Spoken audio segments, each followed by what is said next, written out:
Hey guys, no, good afternoon sa inyong lahat. So ngayon ay 3 PM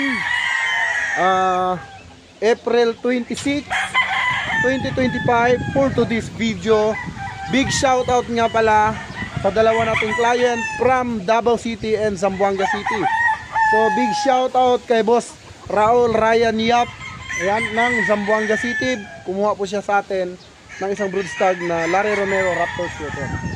Big shoutout din nga pala kay Boss Drexel Pudador ng Davao City. Kumuha sa atin ng dalawang set ng pair. So napakadaling kausap nila guys. Talaga namang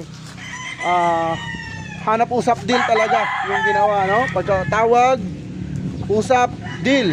Wala na talaga silang maraming paikot-ikot pa.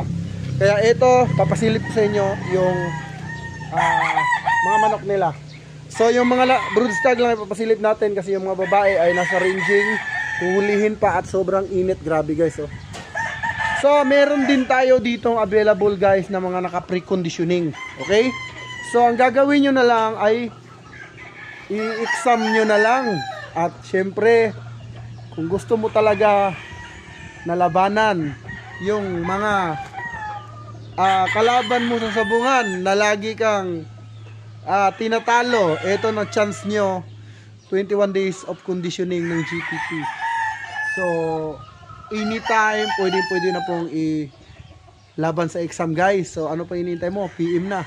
Before that, pasilip ko sa inyo yung inabail ng ating mga kaibigan from Zamboanga and Davao. So tara, let's go guys.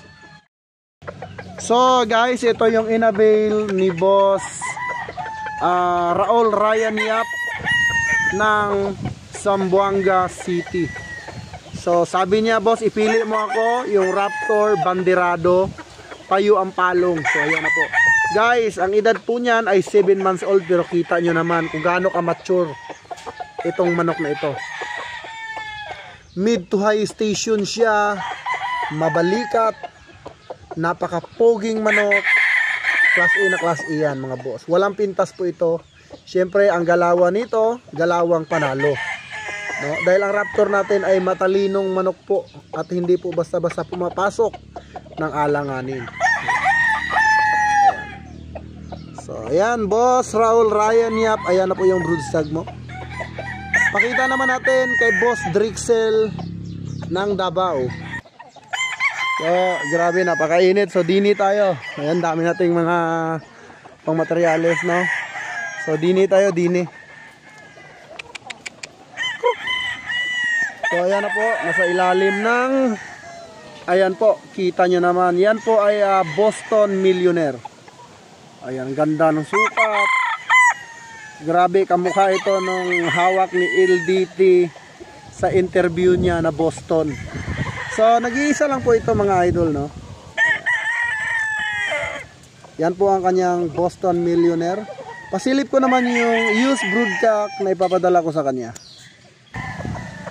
So, guys, ayan po. So, hindi ako magtatagal, guys. Napakainit. Pero, ayan. Sabi nila, gusto nila makita sa vlog itong mga manok bago ipadala. So, ayan na po. Yung used broodcock ko, napakaliit ng ulo. Ayan, no?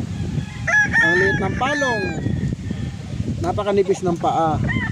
So yung broodcock na yan guys ay ginamit ko po yan. At dahil early bird season na, meron na po tayong pamalit sa kanila. So isi-share naman natin ito sa mga gustong magkaroon ng quality breeding material.